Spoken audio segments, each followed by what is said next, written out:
Kama mnavyotuona sisi ni wafanyakazi yake Bwana Fidelis pamoja na shemeji. Tumefurahi leo kujumuika naye, lakini kama wafanyakazi wenzie tumempa bahasha, yeye atajua ili angalau apunguze maumivu fulani ambayo amepitia ili tufurahike sisi.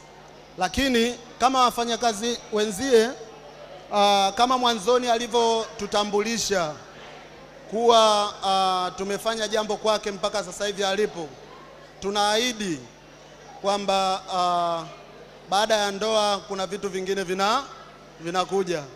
Kwa hiyo tunaahidi kwamba hatoishia hapa hapa, tutaendelea kumshika mkono mpaka pale mwenyewe atakaposema.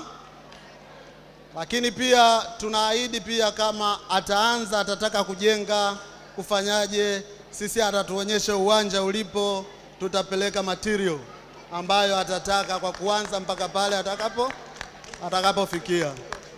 Anaelewa kwamba tunadili na nini, tunadili na buildings materials. Kwa hiyo anajua. Kwa hiyo tunampa uhakika wa 100% kwamba atakapokuwa na idea yake tutapambana naye kama alivyosema, tutamshika bega kwa bega. Tunashukuru sana.